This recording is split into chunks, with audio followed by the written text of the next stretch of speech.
मायके से अपने घर को वापस लौटना एक बहुत ही भावुक पल होता है, जहाँ जन्मों का प्यार और बचपन की बहुत मीठी यादें छूटती हैं। पीपल के घने पेड़ की वो घनी छाया, मायके में बसता है ममता का प्यारा साया। माँ बनके माँ के किरदार को मैंने जाना, आंसुओं को भी कैसे है सबसे छुपाना। मायके की सुनहरी यादें संजोए रखती हूँ, दिल हो जब भारी खुद से बातें किया करती हूँ।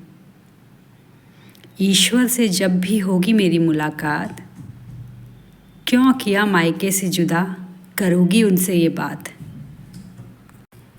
बहन भाइयों के साथ की मस्ती, वो लड़ाई और वो झगड़े, मायके के बाद नहीं मिलती ऐसे कहीं भी। एक लड़की के बसते जहाँ हसीन सपने, ताउम्र ख्वाबों को लिए मायके में है पलते। एक उम्र के बाद मुझे हुआ ये गहरा एहसास, मायके जैसे ठंडी छाँव कहीं नहीं मिलती। मायके की यादें दुख में भी ले आए मुस्कान, संस्कारों ने जिनकी बनाई मेरी एक पहचान। मायका तो यादों का वह सुंदर झरोखा है, जिसमें बहुत सारा प्यार और सब कुछ अनोखा है। उम्र दराज होकर भी ये दिल बचपन की गलियों में घूमता है। मायका कभी किसी नारी को नहीं भूलता है। मायके की हर बात में दिली एहसास जुड़े होते हैं। दूरी हो चाहे कितनी भी, दिल के तार बंधे होते हैं। मायके की मीठी यादें जहन में है बसी गुलाब सी, महकाती दिलों दिमाग को एक खूबसूरत ख्वाब सी। आज ये वीडियो मेरा पिथौरागढ़ से विदाई का वीडियो है। विदाई आज भी मुझे बहुत ज़्यादा रुलाती है। पापा की हिचकियाँ रह रह के सताती हैं। भाई की सूजी आँखों से सब कुछ कह जाना, बहनों का यूँ लुपट कर सुबकियाँ लेते रहना, ये सब बहुत याद आता है। अपनों को अलविदा कहने का ये समय नम खामोश आँखों और अनकही बातों के साथ हमें घर से हमेशा के लिए जोड़े रखने का एहसास कराता है। और कुछ टाइम मायके में रहकर, थोड़ा रोकर रुलाकर, ढेरों दुआएं देकर और लेकर अपने ससुराल वापस लौट आना होता है। तो मुझे उम्मीद है कि आज का ये वीडियो आपको पसंद आएगा। ये है मेरा पिथौरागढ़ से दिल्ली और फिर दिल्ली से पुणे तक का सफ़र। तो जो लोग नए हैं, प्लीज़ वीडियो को लाइक करिएगा, शेयर करिएगा, चैनल को सब्सक्राइब करिएगा और कमेंट में ज़रूर बताइएगा कि आपको मेरा ये वीडियो कैसा लगा। तो अभी हम पहुंच गए हैं रुद्रपुर में। तो यहाँ पे राधिका को बहुत ज़्यादा भूख लगने लग गई थी और जो मेरा सर घूमता है, जाते समय जो तबीयत मेरी बहुत ख़राब हो गई थी, आते समय उतनी ज़्यादा नहीं हुई, बट 5 घंटे में ऐसे ही पड़ी रही। तो 5 घंटे स्टार्टिंग का मैंने कोई भी वीडियो नहीं बनाया, बस स्टार्टिंग में थोड़ा फॉगी वेदर का बनाया था, उसके बाद बस मैं सो गई थी। सर ऐसे करके नींद तो नहीं आई थी। तो जैसे ही हम रुद्रपुर में पहुँचे तो राधिका शुरू हो गई थी, उसको सर चकरा रहा था। तो हम थोड़ा उतरे थे वॉक करने के लिए, फिर उसको भूख लगने लग गई थी। तो भाई ने थेपले बना के दिए थे, तो वो खाए उसने कार में और फिर वहाँ से चले। तो यहाँ पर से मेरा थोड़ा तबीयत सही हो गया था। तो रुद्रपुर के बाद से मैंने वीडियो बनाना शुरू किया था। तो ये सारा है रुद्रपुर के बाद का सारा ये है वीडियो। तो यहाँ पर से आपको कोई भी पहाड़ नहीं दिखेंगे। हमने पहाड़ी एरिया सारा क्रॉस करके हम प्लेन में आ गए हैं। तो हम आ गए हैं अभी यूपी में। तो यहाँ का सारा प्लेन ही होगा, थोड़ा बहुत लिया है मैंने रास्ते में का। तो रोड अच्छी थी यहाँ की, और इतना सारा खाली ग्राउंड था यहाँ, जो कि अभी पिथौरागढ़ में नहीं दिखता है भाई। तो यहाँ बहुत सारा खाली ग्राउंड था, रोड बहुत अच्छी थी, चौड़ी सी।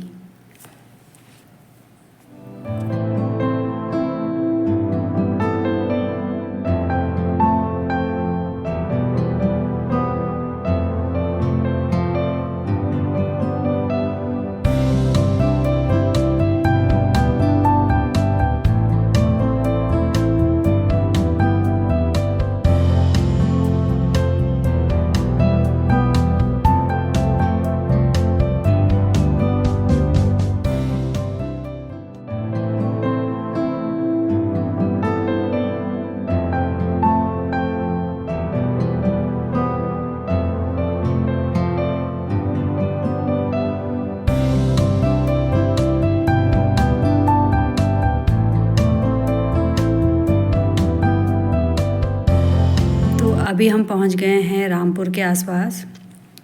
तो इस बाउंड्री वॉल के पीछे है गंगा रिवर। तो ये पूरा एरिया यहाँ पे पूरा इसके पीछे पे, अगर आप थोड़ा बहुत देख पा रहे होंगे तो गंगा रिवर है।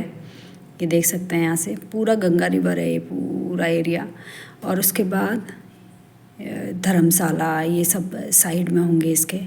तो यहाँ पे देख सकते हैं आप, ये पूरा गंगा रिवर है। और फिर जैसे ही ये गंगा रिवर हम क्रॉस करेंगे, उसके बाद सारा क्राफ्ट की शॉप आएंगी और मंदिर से रिलेटेड, और बहुत सारी क्राफ्ट की शॉप थी यहाँ पे।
अभी हम दिल्ली पहुंचने वाले हैं, यहाँ से शायद 45 मिनट और। तो यहाँ पे हम लोग रुके थे लंच के लिए, क्योंकि रास्ते में मैंने कुछ नहीं खाया था तो, और मेरा सर भी बहुत दर्द कर रहा था। तो मैंने भैया को बोला तो उन्होंने बोला हाँ यहाँ पे है ना शिवा ढाबा, तो यहाँ पर का फेमस है शायद वो हापुड़ का शिवा ढाबा करके। तो पूरे रास्ते भर वही ढाबे ढाबे आने में थे। तो मैंने फिर ड्राइवर को बोला कि कहीं चाय अगर अच्छा जगह है तो कोई, तो वो बोला कि हाँ शिवा ढाबा पे हम भी जाएंगे और लंच भी करेंगे। तो यहाँ पे शिवा ढाबा आया तो वहाँ हम लोग गए। तो सबसे पहले मैंने ऑर्डर की चाय, और वो चाय लेके आया कुल्हड़ में। वो चाय ऐसा लग रहा था ना कि मैंने जन्मों के बाद चाय पी है, इतना सर दर्द होता था। इतना टेस्टी चाय था। मेरे को किसी के हाथ की चाय पसंद नहीं आती है भाई, लेकिन ये चाय इतना अच्छा था क्या ही बता दूँ। फिर मैंने यहाँ पे ऑर्डर किए पराठे, पनीर गोभी का पराठा और दही विथ कर्ड एंड पिकल, और चटनी वो लेके आए थे उसके साथ। तो पराठा दिखने में ही अच्छा लग रहा था, और पराठा में बेस्ट बात ये थी कि ऑयल नहीं था। उन्होंने एक छोटी सी डिब्बी में बटर अलग से दिया था इसके ऊपर लगाने के लिए। तो और बटर भी बिल्कुल फ्रेश, बिल्कुल वाइट बटर था। तो बहुत टेस्टी था ये, खाने में तो बहुत मज़ा आ गया था। तो मैंने रात को खाया था और पूरे जर्नी में नियरली 10 घंटे हो गए थे। तो अभी मैं खा रही थी, तो अभी कुछ भी होता तो मेरे को अच्छा ही लगता, लेकिन ये टेस्टी था। पराठा वाकई में टेस्टी था। तो राधिका तो एज़ यूजुअल उसने पराठे खाए थे, तो यहाँ पे सिर्फ आइसक्रीम खाई। तो हम लोग खा के फिर बढ़े दिल्ली के साइड को। तो यहाँ पर से मैंने थोड़ी देर के लिए लाइव भी की थी। कुछ लोग आए थे और आंचल से मैं पूछ रही थी यहाँ से कितने दूर है। मैं सोच रही थी कि उसका अगर पास में होगा तो ड्राइवर से बोलूँगी कि ऐसे टर्न कर ले, लेकिन वो बोली कि दीदी आपने क्रॉस कर लिया है वो एरिया। तो अभी नेक्स्ट टाइम जब मैं जाऊँगी तो पहले से ही प्लान करके जाएंगे। तो आंचल तुमसे मैं ज़रूर मिलूँगी नेक्स्ट टाइम। तो अभी हम नियरली और यहाँ से 40 मिनट के आसपास है बोला ड्राइवर एयरपोर्ट। तो बस हम लोगों ने खाना वाना खाया और उसके बाद हम आगे बढ़े। यहाँ भी बहुत सारा खाली एरिया था और इतने सारे शिवा ढाबा थे पूरे, मतलब इस एरिया में ना सारा शिवा ढाबे वालों ने ही घेर रखा है लग रहा था। तो चलिए एंजॉय करिए वीडियो।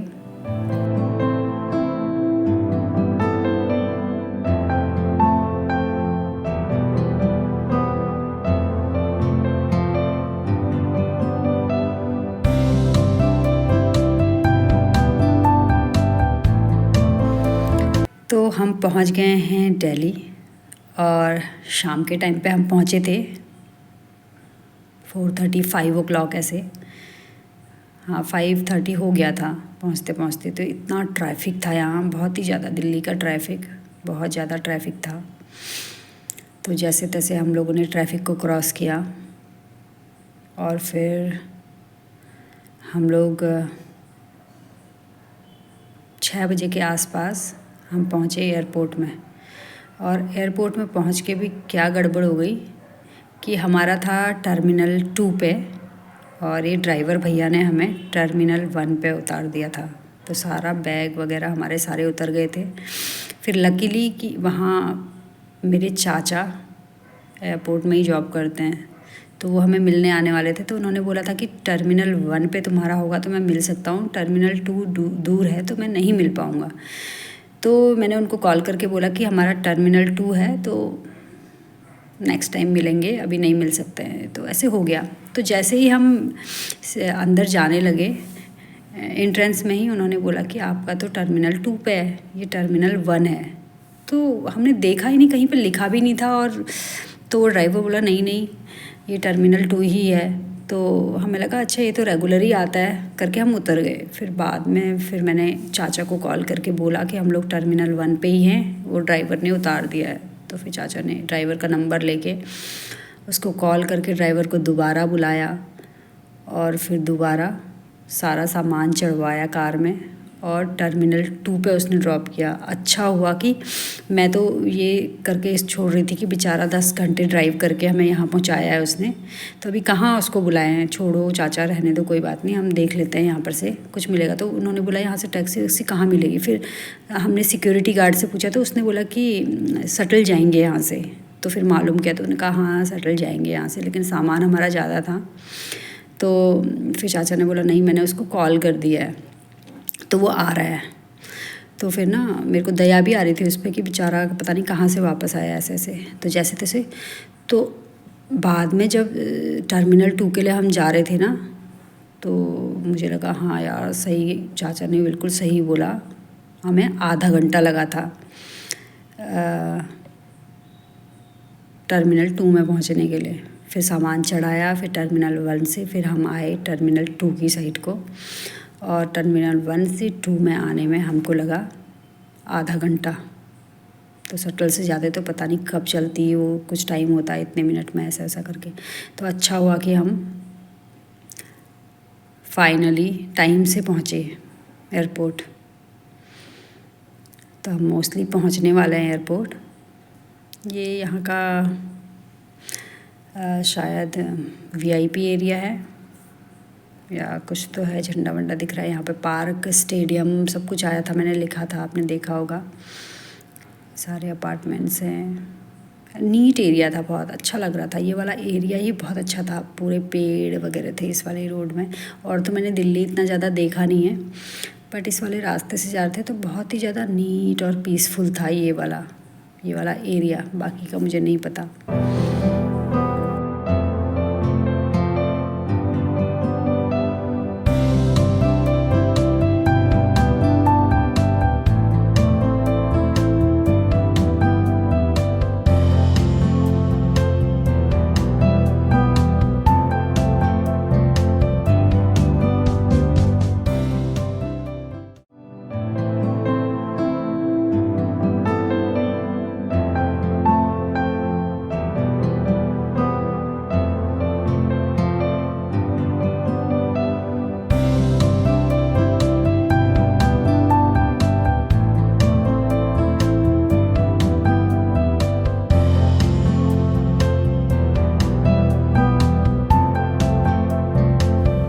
यहाँ पे था ये पार्क, ये दिल्ली का बहुत ही फेमस पार्क है, बहुत बड़ा सा पार्क था ये। और इसके बाद इस पार्क के बाद था वीआईपी स्ट्रीट थी, जहाँ पे जज, पॉलिटिशियन, ये सब लोगों का बंगलो था।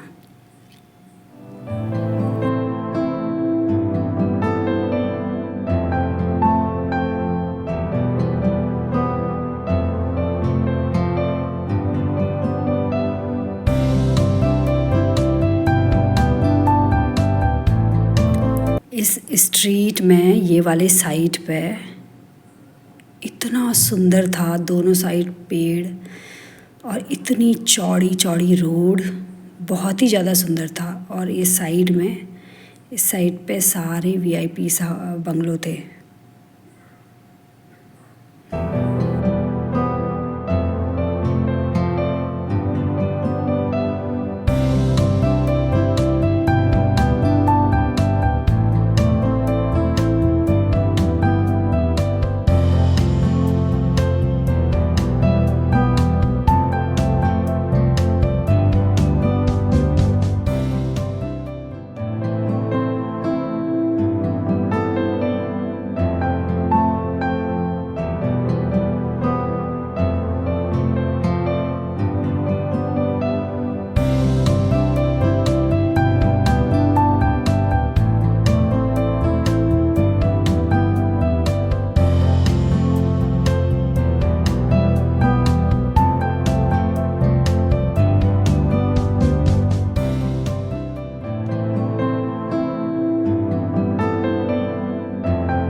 हम पहुंच गए हैं दिल्ली एयरपोर्ट और ये है टर्मिनल 1, जो कि ड्राइवर ने बोला कि ये टर्मिनल 2 है। आप देखेंगे कहीं पे भी नहीं लिखा है टर्मिनल 1 कौन सा है, 2 कौन सा है। बाद में हमने देखा टर्मिनल 2 में तो सामने पे लिखा है, लेकिन टर्मिनल 1 कहाँ रखा है हम ढूंढते ही रह गए। जब हमसे बोला गया कि ये टर्मिनल 1 है तो हम देख रहे थे कि टर्मिनल 1 लिखा कहाँ पे है, कहीं पे नहीं दिखा हमें कि टर्मिनल 1 है। इसी चक्कर में धोखा खा गए।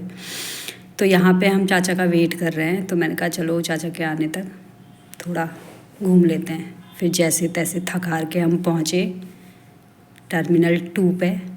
फिर राधू को भूख लगी थी क्योंकि उसने रुद्रपुर में खाया था पराठे। उसके बाद उसने ये सिवा ढाबा में भी कुछ नहीं खाया था कि मैं फुल हूँ, पराठे खाए हैं। तो यहाँ उसने अच्छे से बैठ के खाया। उसने पेस्ट्रीज़ खाई और केक, और फिर उसने वाइट पास्ता भी बनवाया अपने लिए। तो लॉन्ज में हम लोग 2 घंटे के करीब लॉन्ज में थे, अच्छे से खाना वाना खाया। और राधिका तो बोली कि बिल्कुल मैं जब अनाउंस करेंगे उसके बाद ही मैं बाहर निकलूँगी, मैं सो जाती हूँ करके वो यहीं पे सर नीचे करके यहीं पे लेट गई थी। और मेरा बैटरी पूरा चला गया था, तो फिर मैं अपना बैटरी चार्ज में लगा के ऐसे ही सो गई थी लॉन्ज में ही थोड़ी देर, क्योंकि हमारे पास 1 घंटा था यहाँ पे और हमारा डायरेक्ट फ़्लाइट हमें मिला नहीं था। तो इसलिए यहाँ से हमें पुणे जाना था और फिर पुणे से चेन्नई।